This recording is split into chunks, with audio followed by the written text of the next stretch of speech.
صلوات علی محمد و آل محمد۔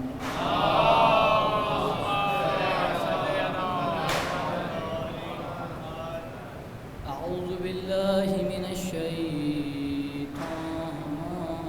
الرجیم،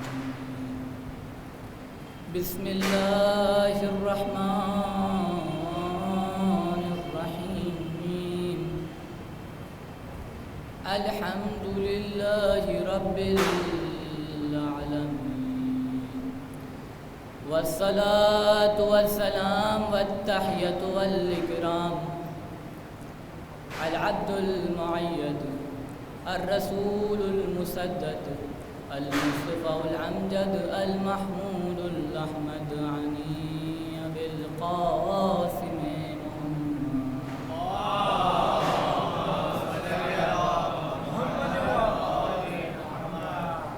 الحمد لله الذي جعلنا من المتمسكين بولايته ومعرفة وأولياء مولاه متقيان علي بن أبي طالب صلوات پڑھیں۔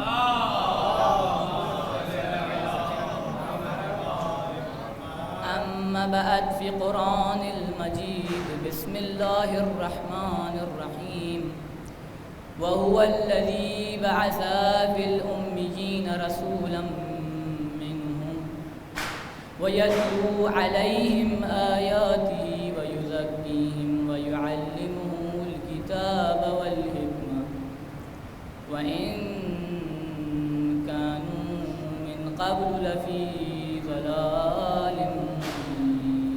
صلوات على محمد۔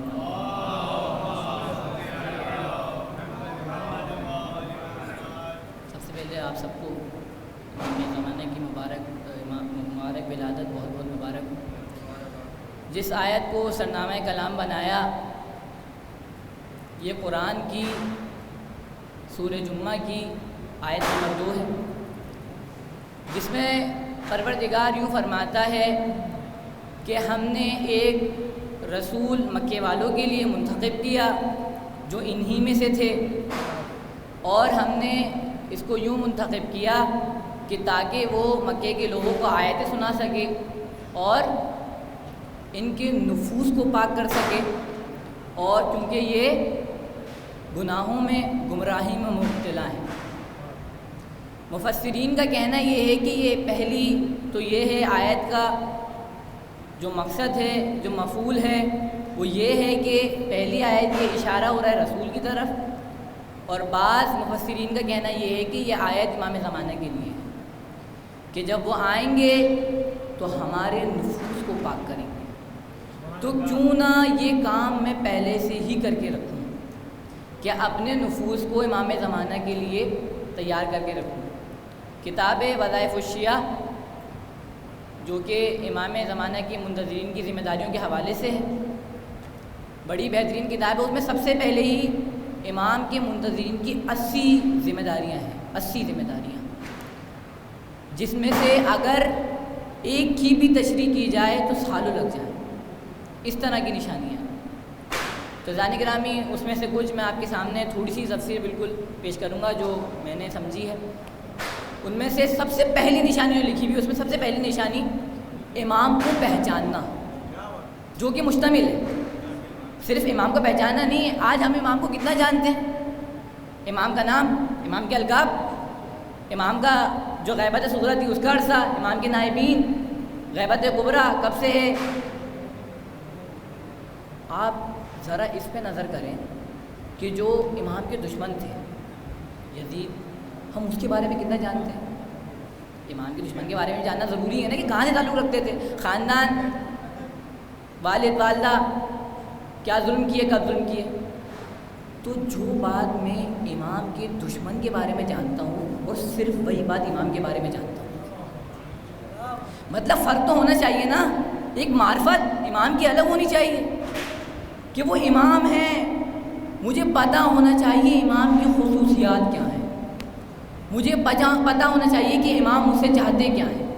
اس میں آگے باقاعدہ لکھا ہوا ہے کہ امام کی پہچان جو کہ مشتمل ہے ان کی خصوصیات، حتیٰ کہ ان کے آنے کی نشانیاں، مجھے نشانیاں پتہ ہے نہیں پتہ، ثانی گرام مجھے پتہ ہونا چاہیے کہ اس زمانے میں جی رہا ہوں کتنی نشانیاں پوری ہو گئی ہیں، کتنی حتمی ہیں، کتنی غیر حتمی ہیں، کتنی ہوں گی، یہ سب پتہ ہونا چاہیے تاکہ میں تیار تو کروں اپنے آپ کو ایمان کے لیے۔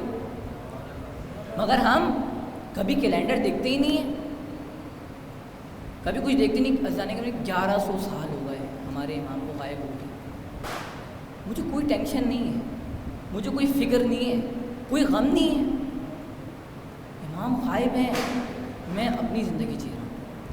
تو عزیزان گرامی، دوسری نشانی یہ ہے ذمہ داری میں سے امام کا پہچان ایک تو، اور دوسری خالص امام کے لیے ایک محبت، امام کے لیے بے چینی، امام کے لیے بے چینی۔ بے چینی سے یاد آتا ہے دعائے ندبہ۔ ندبہ کا مطلب ہی نوحہ ہے۔ آپ دیکھیں جب بھی آپ کوئی دعائے ندبہ کی کتاب اٹھائیں گے تو اس میں نیچے لکھا ہوتا ہے امام زمانہ کی فراق میں تڑپنے والوں کا نوحہ، یعنی جو امام زمانہ کی فراق میں تڑپ رہے ہیں ان کا نوحہ۔ آیا میں دعائے ندبہ پڑھتا ہوں ہر جمعے، وہ بے چینی ہے کہ نہیں ایک کام ہے جو نہیں ہو رہا، میری زندگی میں خوشیاں آ رہی ہیں، میری زندگی میں غم آ رہے ہیں، سب صحیح چل رہا ہے، لیکن ایک کام ہے جو نہیں ہو رہا اور وہ ہونا چاہیے۔ ایک بڑا مشہور واقعہ علامہ بحر العلوم کا، جن کا نام پورا تھا مہدی بحر العلوم، کہتے ہیں کہ یہ بہت ہی عالم تھے، فاضل تھے۔ تو ابھی بھی ایسے لوگ موجود ہوں، پہلے بھی ایسے لوگ موجود تھے کہ جو روحوں کو بلایا کرتے تھے برزخ سے، روحوں کو بلایا کرتے تھے، ان سے کلام کیا کرتے تھے۔ جیسے کہ علامہ طباطبائی کے جو بھائی تھے تو ان کا جو ہے روحوں کو بلایا کرتے تھے۔ وہ کہتے ہیں میں آج تک بحر العلوم کی روح کو نہیں بلا پایا، میں نے بہت سی روحوں کو بلایا لیکن بحر العلوم کی جو ہے روح کو بلا نہیں پایا۔ تو بحر العلوم کی روح کیوں نہیں بلایا پایا؟ وہ پیغام بھیجا کرتے تھے کہ بھائی کیوں نہیں بلا پایا؟ تو کہتے ہیں کہ بحر العلوم پیغام بھیجتے ہیں کہ ہمارا یہاں پر برزخ میں کچھ کام الگ ہے، ہم آ نہیں سکتے۔ کہ کیا کام ہے؟ کہا میں مولائے کائنات علی ابن ابی طالب کے دروازے کا نگہبان، میرے پاس وقت ہی نہیں ہے آنے۔ تو خیر جب انہوں نے یہ ایک علامہ طباطبائی نے یہ بات پیش کری تھی ایران میں، تو کسی نے علامہ طباطبائی سے پوچھا کہ یہ ان کے پاس یہ معرفت، یہ علم کہاں سے تھا کہ ان کی روح آ نہیں سکتی تھی؟ تو انہوں نے کہا کہ ایک مرزا قمی ان کے دوست تھے، ان سے رابطہ کرو۔ تو جب وہ شخص ان کے پاس گیا تو انہوں نے بتایا کہ میں اور وہ بحر العلوم اور مرزا قمی کلاس فیلو تھے جب بچپن کے زمانے میں پڑھا کرتے تھے۔ تو اس طرح بولے ہم بڑے ہو گئے۔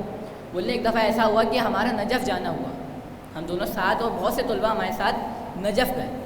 بولے جب ہم نجف میں پہنچے تو ہوا یہ کہ جب تھوڑے شاگرد اٹھ کے چلے گئے تو میں اور بحر العلوم رہ گئے، مرزا قمی اور بحر العلوم رہ گئے۔ تو مرزا قمی نے بحر العلوم سے سوال کیا کہ ہم بچپن سے ایک ہی کلاس میں پڑھے ہیں، مباحثے بھی ہم ساتھ کرتے تھے، پڑھتے بھی ساتھ تھے، لیکن جو بات آپ کے اندر ہے وہ میرے اندر نہیں ہے، یہ ماجرا سارا کیا ہے؟ کہا کہ میری عادت تھی کہ میں روزانہ مسجد کوفہ جایا کرتا تھا اور وہاں پر میں عبادت کیا کرتا تھا اور صبح 10 بجے تک آیا کرتا تھا، رات بھر عبادت کیا کرتا تھا۔ کہا کہ ایک رات ایسا ہوا میں گھر سے نکلا اور مجھے ایک آندھی آئی، ایک طوفان آیا بہت ہی خطرناک، اور میرا عجیب سا پتہ نہیں اندر سے ہی دل کہنے لگا کیوں نہ آج مسجد سہلا جاؤں۔ مسجد سہلا کے بارے میں بتا دوں کہ جہاں پر انبیاء کے مقام ہیں، اور یہ مسجد مختص ہے امام زمانہ علیہ السلام سے۔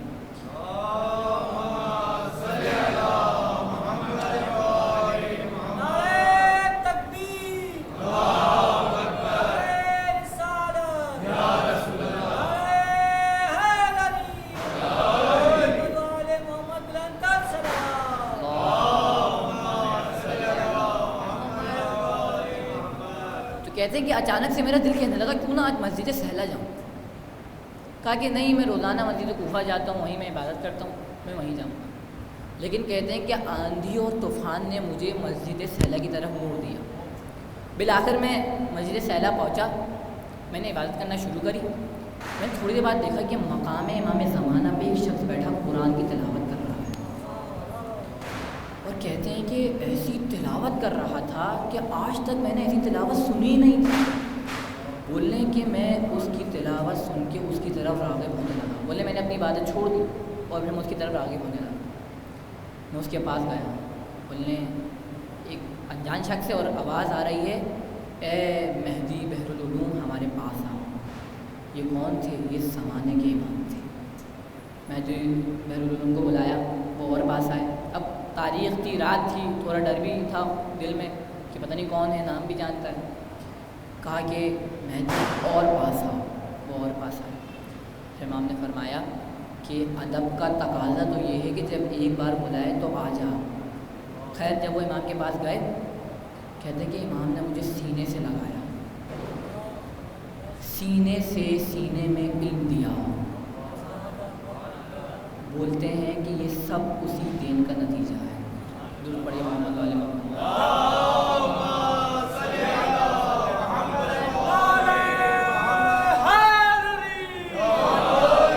تو اتنا بڑا مقام پایا. تو یہ سب واقعی آج کل کے ہیں. آج ہم کہتے ہیں امام زمانہ کو ہم دیکھ نہیں سکتے. نہیں، وہ ظرفیت ہونی چاہیے. میں آپ کو ایک مثال دوں. مثلاً میں آپ کو گندم دوں تو اس کے لیے بہت زیادہ تعداد میں آپ کو گندم دوں تو اس کے لیے ظرفیت بڑی چاہیے، اچھی نہیں چاہیے. آپ کسی بھی چیز میں بھی رکھ سکتے ہیں. بہرحال ایک معتبر چیز ہے، لیکن دنیاوی لحاظ سے اگر میں کہوں تو آپ کو چیز اس کو رکھنے کے لیے کوئی بھی برتن چاہیے ہوگا. لیکن ایک بار میں آپ کو گولڈ، سونا دوں، ہیرے دوں تو کیا اس کو بھی ایک تھیلی میں رکھ لیں گے گندم کی طرح؟ سنبھال کے رکھیں گے نا. زمانے کے امام، میرا ظرف بڑا بھی ہونا چاہیے، میرا ظرف پاک بھی ہونا چاہیے.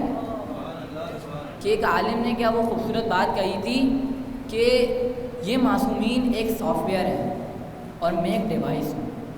اب ہمیشہ جنہوں نے کمپیوٹر یوز کرتے ہیں، آج کل کمپیوٹر کا زمانہ ہے، کہ ہمیشہ جب بھی آپ ایک کلیئر ڈیوائس ہوگی نا، بالکل پاک، بالکل صاف ڈیوائس ہوگی، تو اس میں بھاری اور زیادہ جی بی والا اور ایک اچھا سافٹ ویئر جلدی ڈاؤن لوڈ ہو جائے. جب یہ میرے ڈیوائس، یہ میرا دل پاک ہوگا ہر دنیا کے وائرس سے، گانوں سے، غیبتوں سے، تو اس میں معصوم ڈاؤن لوڈ، اس میں معصوم آ بسیں گے. کہ کہتے ہیں کہ امام، ہمارے جو دل ہے ایسا ہونا چاہیے. مومن کا دل، بالکل چھوٹی کتاب میں لکھا ہے، اول کتاب میں لکھا ہے کہ ایمان کے چیپٹر میں کہ مومن کا دل ایمان سے بھرا ہوا ہوتا ہے. میں مثال دوں آپ کو، ایک پانی کا گلاس دوں، فل لبالب بھرا ہے، اس میں گنجائش نہیں ہے پانی آئے. میں کہوں اس میں اور پانی ڈالوں، آپ کہیں گے کہ اس میں اور پانی ڈالیں گے تو گر جائے گا. دل اہل بیت سے ایسا بھرا ہونا چاہیے کہ اب کسی اور کی محبت بسے نہ یہاں، اب کسی اور کی حقیقی محبت اس میں بسے نہ. عزیزان گرامی، یہ امام سے محبت کا ایک تقاضا ہے کہ ہم مجازی کسی سے عشق ہو جائے، کسی سے بھی ہو سکتا ہے، بیٹے سے ہو سکتا ہے، بھائی سے ہو سکتا ہے، کسی سے بھی ہو سکتا ہے، تو ہم اس کو کتنا یاد کرتے ہیں. اگر واٹس ایپ پہ میں نے کسی کو میسج بھیجا اور رپلائی نہیں آ رہا تو میرے اندر بے چینی ہوتی نہیں ہوتی؟ ایک باپ نے اگر اپنے بیٹے کو، ایک بیٹا بہت دور ہے، ملک سے باہر ہے، شہر سے باہر ہے، اور بیٹا، باپ جو ہے بالکل روزانہ میسیجز کر رہا ہے، خط بھیج رہا ہے، لیکن بیٹا رپلائی نہیں دے رہا، کوئی خط ہی نہیں بھیج رہا، کوئی میسیج ہی نہیں دے رہا، کوئی پیغام نہیں دے رہا. سوچیں اس باپ کی حالت کیا ہوگی. ہمارے زمانے کا امام ہمیں رپلائی نہیں دے رہا، یا دے رہا ہے تو ہم سن نہیں پا رہے. ہمارے اندر کچھ ہے، ایسی تڑپ ہو رہی ہے کہ نہیں، اب تک میں روزانہ امام کو یاد کر رہا ہوں، روزانہ دعائیں فرض پڑھتا ہوں، روزانہ دعائیں امام زمانہ پڑھتا ہوں، کیوں یہ امام جواب نہیں دے رہے؟ میں پاک نہیں، مجھے اپنے آپ کو پاک کرنا ہے.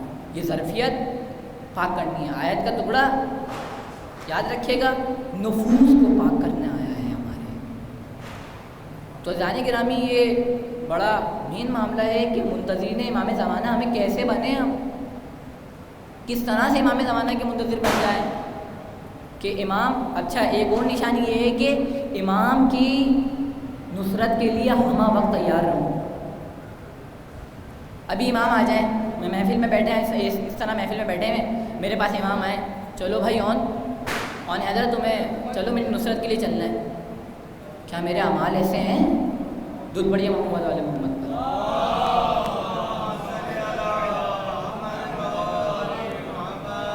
آیا میرے اعمال ایسے ہیں کہ میں امام کے لیے ابھی چلے جاؤں؟ آپ ایران کی ایک فوج جانتے ہیں آپ سب کو, بالکل, حزب اللہ, بڑی مشہور.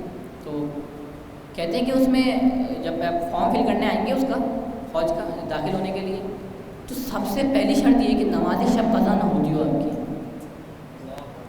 واجبات نماز تو بعد میں, پہلی شرط یہی ہے کہ آپ کی نماز شب قضا نہ ہوتی ہو. تو جب آپ کو ایک چھوٹے سے ملک کی فوج میں جانے کے لیے نماز شب قضا نہیں کرنی, تو امام زمانہ کی فوج آپ ایسی لے جائیں گے. امام زمانہ آپ دیکھیے, یاد رکھیے گا, امام زمانہ کو کوانٹٹی نہیں کوالٹی چاہیے. یہ نہیں کہ یہ اس ٹائپ کے شخص زیادہ ہیں تو ان کو لے جاؤ, نہیں, کوالٹی. میرے اندر وہ پاور, وہ طاقت کہ امام مجھے لے جائیں. آج میرا موبائل اس قابل ہے کہ امام بولے کہ لاؤ اپنا موبائل دکھاؤ, تو میں بنا ڈرے امام کو دے دوں کہ اس میں کوئی ایسی چیز نہیں ہے جو امام کو ناپسند ہوگی. 10 تو لوگ لگے میرے موبائل, ہر سیٹنگ میں, ہر ایس میں, ہر جگہ, ہر میسیج لوگ لگے میرے. تو جب میں امام کو دوں گا تو کیا میں اس سے خوف نہیں کھاؤں گا کہ امام جان لیں گے میرے بارے میں؟ امام جانتے ہیں, لیکن وہ درگزر کر رہے ہیں, جسے اگنور بھی بولتے ہیں. درگزر, جانے تو اب صحیح ہو جائے گا. اس جمعے نہیں پڑھی تو انشاءاللہ اگلے جمعے پڑھ کے دے گا. پھر آپ میں تڑپنا ہے نا, امام زمانہ ہے, بلانے کے لیے کچھ بھی کر لینا. کیا لوگوں نے امام کو ڈھونڈا نہیں؟ ایک شخص کہتے ہیں کہ اپنے 6 سال ضائع کر دیے امام کو ڈھونڈنے میں. کسی نے کہا کہ یالی مسجد میں, کسی نے کہا یالی مسجد میں, یالے شہر والے شہر, پیسے خرچ کر دیے, گھر بیچ دیا, سب کچھ اپنا امام کے پیچھے قربان کر دیا. کہتے ہیں کہ 6 سال بعد اب جب واپسی لوٹ رہا تھا تو ایک شخص ملا, کہنے لگا کہ وہ تم کہاں کے رہنے والے ہو؟ اس نے بتایا میں فلانی جگہ کا رہنے والا ہوں. امام نے کہا یہ کچھ پیسے ہیں, وہ امام سے زمانے کہا کہ کچھ کھائے بھی, پہچانا نہیں, جانتا نہیں تھا. شخص کو کہا 6 سال اس نے لگا دی امام کو ڈھونڈنے میں, لیکن امام سے مل کر بھی امام کو پہچان نہیں پایا. خیر امام نے اس کو پیسے دیے اور کہا کہ فلانا گھر ہے, فلانا شخص ہے. پہچان یہ ہے کہ جب تم اس کے دروازے پہ دستک دو گے تو اس کے ہاتھ خون سے رنگے ہوں گے اور تم اسے پیسے دے دینا. ابھی تھوڑا پریشان بھی ہوا کہ یہ بندہ کہاں یہاں اور میں کہاں رہتا ہوں, تو سب پتہ ہے کہ جب وہ آئے گا تو ہاتھ خون سے رنگے ہوں گے. خیر سے دستک دی جہاں امام نے بتایا تھا, اور باقی جب وہ شخص باہر آیا تو اس کے ہاتھ خون سے رنگے تھے. وہ اپنے گھر میں دمبا ذبح کر رہا تھا. کہا کہ ایک شخص ملا تھا مجھے, اس نے تمہارے لیے کچھ پیسے بھجوائے. کہتے کہ جیسے اس نے سنا پیسے بھجوائے زور قطار رونے لگا, سر پیٹنے لگا. میرے ہاتھوں کو لیا, آنکھوں سے لگایا چوما. کہا کہ انہی ہاتھوں سے پیسے لیے تھے؟ کہا کہ آج ہی میں نے نماز تہجد میں امام سے دعا کی تھی, مولا بہت پریشان, کچھ پیسوں کی ضرورت ہے, اگر آ جائیں تو میری پریشانی نہیں ہوگی. یعنی اب امام سنتے ہیں نا دعائیں, اگر میری دعا میں خلوص ہے تو. اذان گرامی کیسی آنکھیں ہیں یہ, کتنا احمق ہے انسان کہ دنیا کی تمام مخلوق کو دیکھ سکتا ہے. دنیا کی چرند کو دیکھ رہا ہے, پرند کو دیکھ رہا ہے, آسمان کو دیکھ رہا ہے, انسان کو دیکھ رہا ہے, زمانے کے امام کو نہیں دیکھ پا رہا ہے. ہماری دعائیں بہت ہوتی ہیں, مسجد میں جاتے ہیں, یا اللہ اولاد نہیں ہے, یا اللہ پیسے نہیں, یا اللہ گھر نہیں ہے, امام زمانہ میری یہ دعا. امام زمانہ کی کبھی میں اکثر ہی جملہ بولا کرتا ہوں کہ ہم ہمیشہ یہ سوچتے ہیں کہ معصومین اور اللہ ہمارے لیے کیا کر سکتا ہے. ہم ہمیشہ یہ سوچتے ہیں نا کہ اللہ ہمارے لیے کیا کر لے گا, معصومین ہمارے لیے کیا کر سکتے ہیں. کبھی یہ سوچو کہ ہم امام اور اللہ کے لیے کیا کر سکتے ہیں. بھائی وہ تو قدرت رکھتے ہیں ہر چیز پہ, اللہ علی کل شیء قدیر, وہ ہر چیز پہ قدرت رکھتا ہے. امام زمانہ کیا نہیں، اس پہ ہمارا عقیدہ نہیں ہے کہ وہ چاہیں گے تو پتھر کو سونا بنا دیں؟ ایسا ہمارا عقیدہ ہے نا، تو پھر کیوں ہم امام کے زمانہ کو جس طرح سے بلانا چاہیے کیوں نہیں بلا رہے؟ ایسا نہیں رہا، ہمیں بلانا ہے، یہ کان تمام مخلوق کو تو سن رہے ہیں، لیکن امام زمانہ کی کبھی آواز سنیں کہ ایک آواز آئے کہ آ جاؤ میری نصرت کے لیے. کبھی ایسا بھی تو وقت آئے نا کہ امام زمانے میں مجھے اپنی نصرت کے لیے بلائیں کہ بھائی زندگی میں بسر ہو جا رہی ہے، میں بچہ تھا، میں جوان ہو گیا، میری شادی ہو گئی، میرے بچے ہو گئے، میں ضعیف ہو گیا، لیکن نہیں، امام کو دیکھا ہی نہیں ابھی تک. کیوں نہیں دیکھ پا رہے؟ ہمارے اعمال صحیح نہیں ہیں، ہمارے گھر کے ماحول صحیح نہیں ہے جو امام زمانہ کے ہونے چاہیے. ایک عالم فرماتے ہیں کہ ان کی ایک بیٹی ہے 7 سال کی، کہتے ہیں کہ اس بیٹی نے مجھ سے کہا کہ ایک کرسی لا کے رکھ دیجیے بابا. کہا کہ کیوں؟ کہا کہ بس لا کے رکھ دیجیے. بولے ایک جگہ اس نے صاف کری اور وہاں کرسی رکھوائی مجھ سے. میں نے پوچھا بیٹی کس لیے رکھوائی ہے؟ 7 سال کی بچی، تربیت کا معاملہ ہے، 7 سال کی بچی کہ کرسی لا کے رکھ دیں. جگہ صاف کری، کرسی رکھوائی. پوچھا بابا سے کیا ماجرا ہے؟ بابا نے پوچھا کیا ماجرا، کیوں رکھوائی ہے؟ کہا کہ زمانے کے امام کے لیے رکھوائی. اگر مولا آ گئے تو میں کہاں بیٹھاؤں گی؟ ہم نے اپنے گھر میں جگہ بنائی کہ یہ جگہ ہے جہاں اس حدود میں آج تک کوئی گناہ نہیں ہوا، یہاں میں امام کو بلا کے بٹھاؤں گا. ایک مشہور واقعہ تاریخ کا کہ امام زمانہ ایک جوان کے گھر پہ آئے، دستک دی، کہتے ہیں پھر دستک دینا شروع کری. ایک بار کہا کہ کون ہے؟ کہا کہ میں زمانے کا امام ہوں. ایک دم سے سن کے پریشان ہو گیا. اب گھر میں جو اس کی نازیبہ چیزیں تھیں جو امام کو ناپسند تھی سمیٹنے لگا. موبائل میں سے چیزیں ڈیلیٹ ہو رہی ہیں کہ امام دیکھ لیں گے تو غصہ کریں گے. امام دستک دیے جا رہے ہیں، دیے جا رہے ہیں، یہ گھر کی چیزیں، دنیاوی چیزیں سمیٹے جا رہا ہے. امام دستک دے دے کے چلے گئے اور کہتے ہیں کہ امام نے روح کے پروردگار سے دعا مانگی کہ پروردگار تو آج گواہ رہی ہو کہ یہ منتظر مجھے پکارتے تو ہیں لیکن جب میں آتا ہوں تو یہ تیار نہیں. آج ہمارے گھر کی شادیاں کیسی ہے؟ آج ہم بڑا جب بھی کارڈ چھپ کے آتے ہیں تو فوراً سے کیا اعلان ہوتا ہے کہ جاؤ یہ کارڈ ہے فلانا گھری میں ڈال دو، امام زمانہ کی دعوت، امام زمانہ کو دعوت دینی ہے. لیکن کارڈ میں کیا لکھا ہوتا ہے؟ مکس گیدرنگ، نہ محرم کا کوئی خیال نہیں، محرم نہ محرم کا کوئی خیال نہیں. جس امام نے چیز کو حرام قرار دیا ہے، کیا آپ امام کو جلانا چاہ رہے ہیں کہ امام ہمارے اعمال سے جلے؟ نہیں ذات گرامی، یہ نہیں ہے ہمارے گھر کے ماحول. گھر میں ہم مسلمان ہیں، امام زمانہ شیعہ ہیں، ہمارے گھر میں گانے چل رہے ہیں، ڈانس ہو رہا ہے. جو بوڑھی دادی جس نے آج تک نماز نہیں پڑھی، پوتی اور پوتا کے کہنے پہ آج وہ بھی اٹھ کے ناچ رہی ہے. یہی ہے نا ہمارے گھر کے ماحول. کوئی ضعیف ہے تو وہ بھی ناچ رہا ہے، کوئی بچے ہیں تو وہ بھی ناچ رہے ہیں. اور جب آیا رخصتی کا ٹائم تو کسی نے کہا کہ لیاؤ وہ قرآن جو گانوں اور ڈانس کے بیچ میں چھپ گیا. لیاؤ وہ قرآن جو گانوں کے بیچ میں چھپ گیا تھا، جو چلا رہا تھا کہ یہ حرام ہے حرام ہے حرام ہے، لیکن ہمارے گانوں نے اس کو خاموش کرا دیا. جو کہہ رہا تھا کہ مت کرو مت کرو، لیکن پھر بھی ہم نے اس کی سنی نا. امام زمانہ بھی تو ہم سے یہی کہہ رہے ہیں کہ نہیں کرو نہیں کرو، میں تمہیں اتنا نہیں بخشوا سکتا، تمہاری اتنی زیادہ سفارش نہیں کر سکتا. ایسا نہیں کہ امام قادر نہیں ہے، قادر ہیں، لیکن شفاعت اس کا نام نہیں ہے کہ میں بالکل گناہ گار جاؤں اور پھر امام مجھے جنت میں. نہیں، شفاعت اس چیز کا نام ہے کہ مثلاً میں کوئی چیز خرید رہا تھا، میرے پاس کچھ پیسے کم پڑ گئے تو میں نے آپ سے مانگا، یہ ہے شفاعت کہ آپ نے میری شفاعت کر دی. وہ جنت میں جانے سے مجھے 1-2 گناہ روک رہے تھے، امام نے سفارش کر دی، یہ ہے شفاعت. تو امام زمانہ کا ہمیں اس طرح انتظار کرنا چاہیے کہ جس طرح حقیقی منتظر کرتے ہیں، جیسے کہ طباطبائی ہیں، جیسے کہ خامنائی ہیں، خمینی ہیں، سیستانی ہیں، اس طرح ہمیں انتظار کرنا چاہیے تھا. آخری بات کہ علامہ طباطبائی کے حوالے سے کہتے ہیں کہ مطلب ان کا ایک واقعہ یہ ہے کہ ان کو نامحرم اور محرم کا خیال کتنا تھا. آج کے زمانوں کے لیے بالخصوص یہ کہ کہتے ہیں کہ ایک دفعہ یہ مادر گرامی کے ساتھ بیٹھ کے کھانا نوش فرما رہے تھے. کھانا نوش فرما رہے ان کی مادر گرامی نے کہا کہ آپ کو جانتے پہلے زمانے میں کہ 3-3 4-4 شادیاں ہوا کرتی ہیں. طباطبائی سے کہا کہ جو تمہاری زوجہ ہیں کہ چھوٹی بہن کا رشتہ ہے تمہیں کیسی لگتی ہے, پسند ہے؟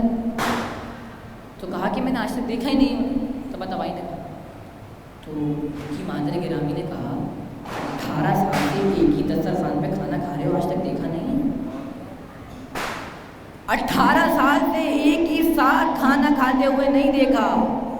اتنا خیال. یہ ہے امام کے حقیقی منتظر جن کے پاس علم ہوتا ہے نا. آیت اللہ خوئی کے استاد ایک دفعہ 19 سال کے تھے. آیت اللہ خوئی جناب سیس ثانی کے استاد جو آیت اللہ خوئی یعنی ان کے بھی استاد. تو ایک بار اپنے پاس بلایا, کہا کہ وہ معاملہ یہ ہے کہ تمہیں کچھ دکھانا ہے. کہا کہ اچھا. آیت اللہ خوئی سے کہا کہ اپنی آنکھوں کو بند کر لو. آیت اللہ خوئی اپنی آنکھوں کو بند کرا. اب ان کے استاد نے کہا کہ آیت اللہ خوئی فرماتے کہ ایک دم سے لگا میں غنودگی کی حالت میں آ چکا ہوں, اور کہتے ہیں میں نے دیکھا کہ میں ایک بہت بڑا مجتہد بن گیا ہوں. امام نہیں ہے, آیت اللہ خوئی کے استاد ہیں. کیا دکھا رہے ہیں کہ میں بہت بڑا فیوچر دکھا رہے ہیں, مستقبل, کہ میں بہت بڑا وہ بن گیا, مجتہد بن گیا, میری سب تقلید کر رہے ہیں. بولنے ایک وقت ایسا ہے کہ اعلان ہوا کہ آیت اللہ خوئی کا انتقال ہو گیا ہے. کہا کہ جیسے میں نے سنا کہ انتقال ہو گیا تو میں چوک کے ایک دم سے غنودگی سے باہر آیا. تو آیت اللہ خوئی کہتے ہیں کہ میرے استاد نے کہا کہ اگر تم غنودگی سے باہر نہ آتے تو میں تمہیں محشر دکھاتا, اس کے بعد جنت میں تمہارا مقام دکھاتا. یہ عام انسان ہے, ہم نہیں بن سکتے کیا ایسے؟ ہم کوشش تو کر سکتے ہیں نا. امام کو میسم چاہیے, امام کو کمبر چاہیے. ہم کبھی یہ دعا نہیں کرتے کہ امام آ جائے. اے کاش کبھی میری دعا یہ ہو کہ بس امام آ جائیں. بہت ہو گیا, یہ زندگی بہت دکھ دے دیے اس دنیا نے, بہت میں گناہوں میں مبتلا ہو گیا ہوں, اب بس امام آ جائے بس. تو اذان گرامی یہ بحث اور گفتگو تو کچھ اس طرح کی ہے کہ قیامت تک اگر اس پہ تقاریر و تمرین کی جائیں تو ختم نہیں ہو. لیکن تھوڑا مختصر سے میں نے یہاں خطاب کیا. دعائی کلمات کہ پروردگار ہمیں امام زمانہ کے منتظرین میں شامل فرما. جس طرح امام چاہتے ہیں کہ میں بن جاؤں میں اس طرح بن جاؤں. میرا ہدف امام ہو جائے, کیونکہ ہدف اگر امام ہوں گے, دیکھیں ہم سب سے زیادہ زور لگا کے بھی کہاں چلے جائیں گے. میں نے فل ایک دم سب سے زیادہ ثواب کما لیا, فل سب سے زیادہ میں نے عبادتیں کری, تو میں کہاں چلے آؤں؟ جنت میں نہیں. ہدف جنت نہیں ہے, ہدف امام. محبت و معرفت مودت ایسی ہونی چاہیے کہ امام بولے میری خوشی ہے کہ جہنم میں چلے جاؤ تو میں خوشی خوشی جہنم میں چلے جاؤں. ایسی ہونی چاہیے. تو امام زمانہ کا ہمیں حقیقی منتظر بننے کی توفیق عطا فرما, اور ہمیں خدا تعالیٰ کی عبادات کرنے کی توفیق عطا فرما. آج کی جو رات ہے دعائے قبولیت کی رات ہے. امام زمانہ کو عریضہ لکھیں, خط لکھیں. اور ایک اور درخواست ہے کہ صرف یہ خط لکھنا یا عریضہ لکھنا 14 شعبان سے مختص یا 15 شعبان سے مختص نہ کریں. ہمارے زمانے کا امام ہمیشہ بیٹھا ہے, نماز شب کی عادت ڈالیں اور روز امام کو عریضہ لکھیں. روز کہیں پر بھی دفنات ہیں, علماء کی روایت ہے کہیں پہ بھی آپ دفنات ہیں تو ضروری نہیں کہ آپ سمندر میں ڈالیں. خیر, پروردگار امام کے ضرور میں تعجیل فرما, ہمیں ان کے آباء سال میں شمار فرما, ہمیں اس طرح محافل اور زیادہ کرنے کی توفیق عطا فرما, اور ہمارے معاشرے کو ایک اسلامی اور ایک حسینی اور ایک مہدی معاشرہ بننے کی توفیق عطا فرما. پر محمد وآل محمد صلی اللہ علیہ وسلم.